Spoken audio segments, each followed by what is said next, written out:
What's up, and welcome to another episode of Football Everyday, coming to you from the studios of Menara Star in conjunction with the 2014 FIFA World Cup in Brazil, of course. My name is Nelson. Joining me today, Nevash Nair and Brian Martin, as well as a very special guest, Mr. Christoph Torres, just like Fernando, who is a professional tennis coach based in Singapore. Good to see you. Thank you very much for joining us here. Thank you for having me. Christoph. Pleasure is ours, actually. I see you have on a France jersey, so I'm sure you support France. Which club do you support in Ligue 1? Marseille will be my favorite team from south of France. They've just signed Marcelo Bielsa, I believe. Yes, coach, very famous coach from. So you're looking forward to the season? Yeah. We heard a lot about him. So they say like he's having a great way to coach the players. So I hope we're gonna have a better season than the previous one. I hope you do too as well. Okay, tell you what, we're here to talk about the World Cup. So the second set of last 16 matches took place this morning, and first, highly fancied Holland came from behind to score two very late goals to knock out unlucky Mexico out of the tournament by 2-1, Brian. After a great strike from Giovanni Dos Santos, to put Mexico in front. The Dutch, to be fair, really looked like they threatened, right? And Van Persie had a quiet game by his standards. So, hard luck on the Mexicans, do you think, or credit to the Dutch? No, I think it's hard luck to the Mexicans, because I think this was Holland's worst game during this World Cup. They didn't really get going, and it took, I would say, a masterstroke from Louis van Gaal. Which coach would drop their main striker and then replacing him with Klaus-Jans Huntelaar? But that did the trick, because his substitution actually worked. Huntelaar made the equalizer for Sneijder and actually scored the winning goal. Nevash, we know Arjen Robben has a small reputation for hitting the ground too easily at times. Was it a penalty for you? I think yes, it was a penalty, but he came out today and he admitted that he dived for the other two incidents. He's so blatant about it. I think this is the time where FIFA should step in, and when a player is openly saying yes, I dived for penalties, they should take a step and make an example out of him. Exactly, since FIFA actually they do retrogressive fines, right? Punishment. Like Suarez, based on video evidence, he was banned for 4 months. So the fact that Robben is actually openly said he dived, I think FIFA should take action. Christoph, your take on the result, and I know you support the French, but what was your thoughts on Holland's performance last night and poor Mexico? Yeah, Mexico played a really good game. I think Holland was really lucky to score like 2 late goals. But again, at the beginning of the World Cup, Holland was playing very well.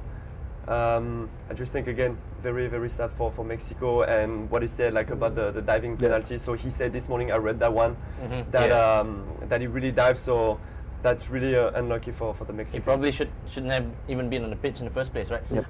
Brian, very quickly, like I said, against the better teams, right? If you don't take your chances, if you don't kill the game off, you're going to get punished, right? Yeah. Especially with players like Robben, who have that kind of technical ability, right? Absolutely. I think this World Cup has more than proved that, because if I'm not mistaken, I think there's like 145 goals scored in this World Cup after this stage, which is even more than South Africa in 2010. And a lot of the goals actually coming in the last 10 minutes.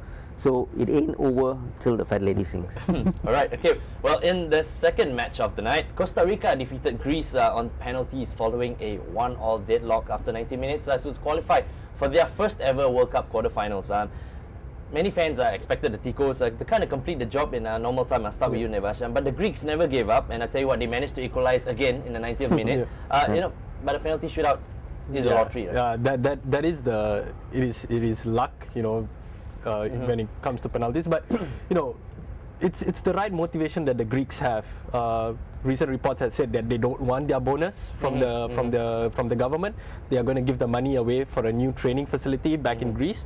And I think the Africans should learn something about this. These guys, when they put on the national jersey, they want to play football. They want to do their best, and that was the right motivation for them. And kudos to them, they did really well. Right. A lot of neutrals have regularly kind of called for the Greeks' exit from the tournament, seeing as they don't exactly play the most attractive brand of football. But would you say they deserve to bow out of the tournament at this stage? Yeah, I was one of those neutrals, because I feel that Greece don't really play football the way it should be played at the World Cup. In fact, they're probably the most negative team so far in the World Cup. But having said that, I think they have a fantastic attitude, like Nevash said. They've got a never say die attitude. You saw that against Ivory Coast. Ivory Coast in the last minute they came back, and you saw that against Costa Rica this morning. But let me just make a point about taking penalties. I think those the batch of penalties that we saw against Greece versus Costa Rica were the best penalties. In fact, it took a fantastic save from the Costa Rican goalkeeper to actually deny Greece. If I'm not mistaken, I think there were 4 consecutive penalties caught from both sides. Yeah. And the final penalty was saved by the Costa Rican goalkeeper. All right, nicely said. Very quickly, Christoph, your take. Costa Ricans, they've impressed. Surprise package. Well, yeah, obviously it's a surprise. I mean, beating Italy first in the qualifying round, that was already a big surprise. I think they're proving that they're here. So it's very interesting to see what they can do. I mean, normally it should have been like Uruguay, Italy. That was very an open group, and seeing Costa Rica going through. Very interesting, actually. I'm really looking forward to see what's going to happen next. Best thing is they've got nothing to lose now, right? Yeah. All right, tell you what, it is time for a quick break here on the show. We'll be right back with more chat and banter, as well as a look at tomorrow morning's next round of last 16 matches. So thanks for watching. We'll see you real soon.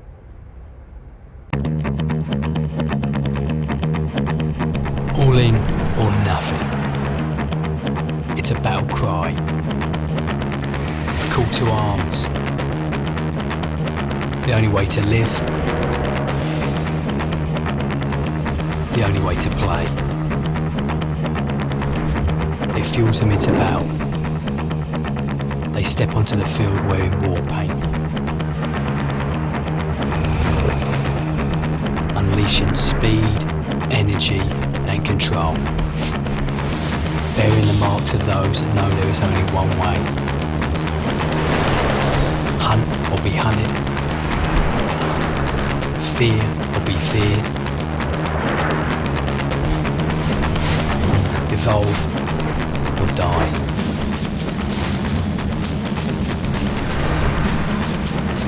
Black or white.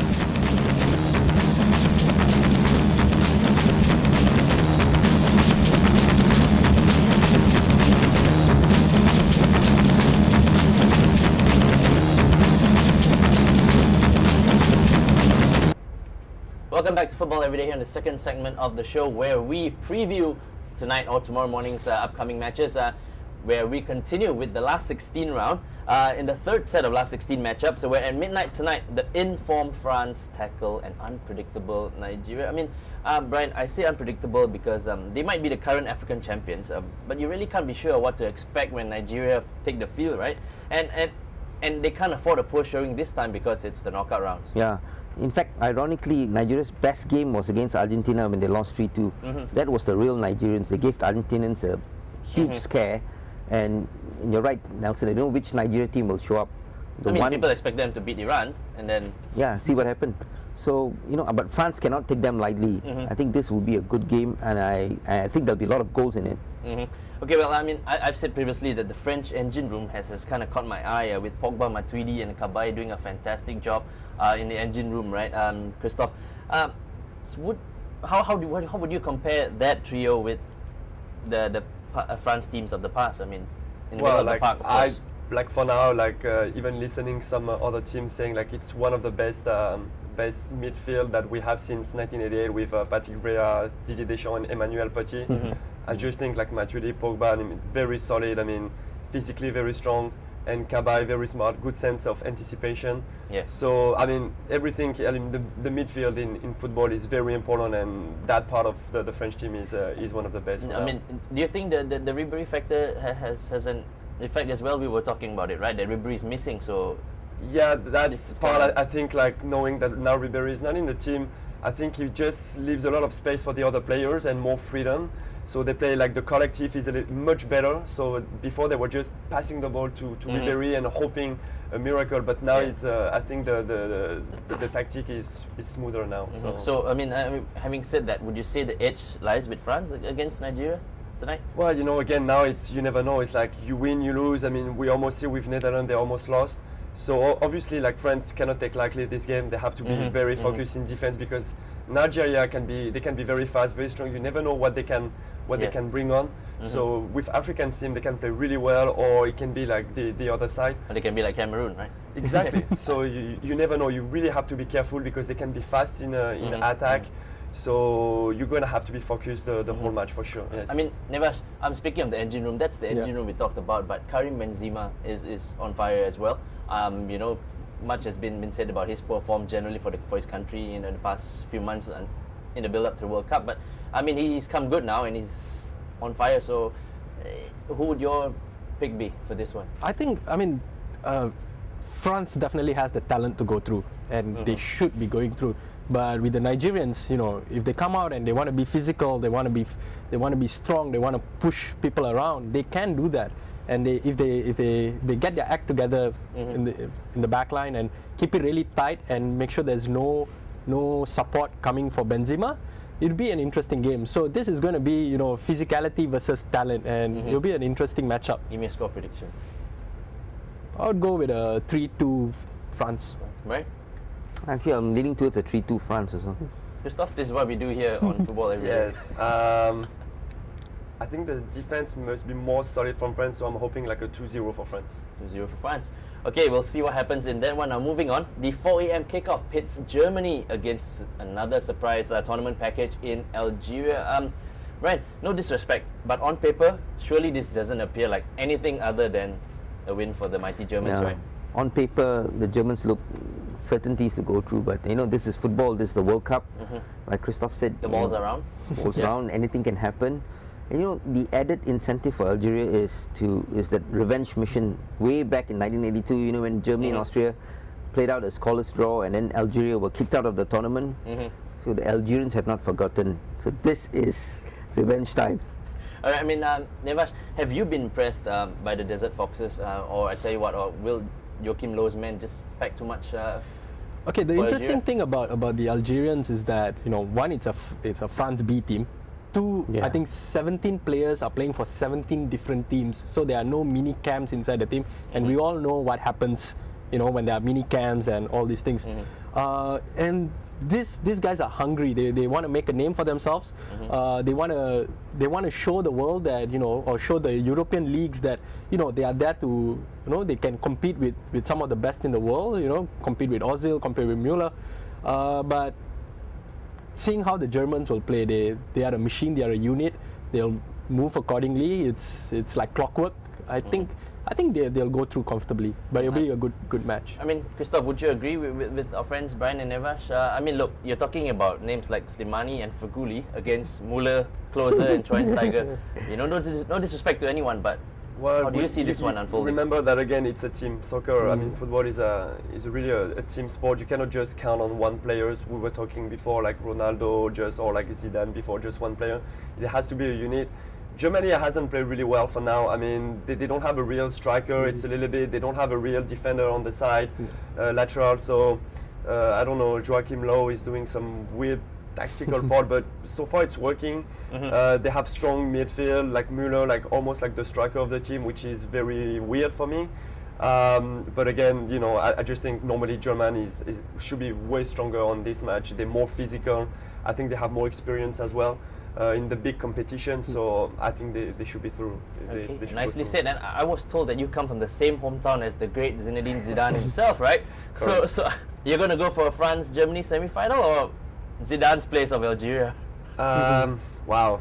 Obviously, like if I have to take a bet, I'd like more Algeria to come through because you think it's going to be easier for France. But now at this stage of the competition, you cannot think this way. I mean, every team will be good, and on one match everything can happen. But we'll see what's going to happen for France. Just take every match after match, and we'll see what's going to happen. All right, thanks a lot, Brian. Give me a score prediction before we round up the show. I'm going for a 3-0 comfortable victory for Germany, sorry. 2-0. 2-0. All right, thanks a lot, guys. We'll see what happens in tonight's exciting matches. All right, tell you what, if you want to win yourself some great prizes courtesy of Adidas and Sold Out, that's right, some Adidas Bangle Pack footwear worth up to 800 ringgit is up for grabs, together with some Sold Out dining vouchers. So all you've got to do is simply send us your most creative photo or video selfie. All right, just email your entries to football@thestar.com.my or via Twitter at switchup.tv. Of course, do include your full name, IC number and contact number as well, so we can get in touch. Nevash, Brian, thanks a lot. Christoph, Thank you very pleasure much. having you. Thank you. Enjoy your football. Till we see you same time, same place tomorrow. It's ciao from us on Football Every Day, and see you soon. It's gonna be good.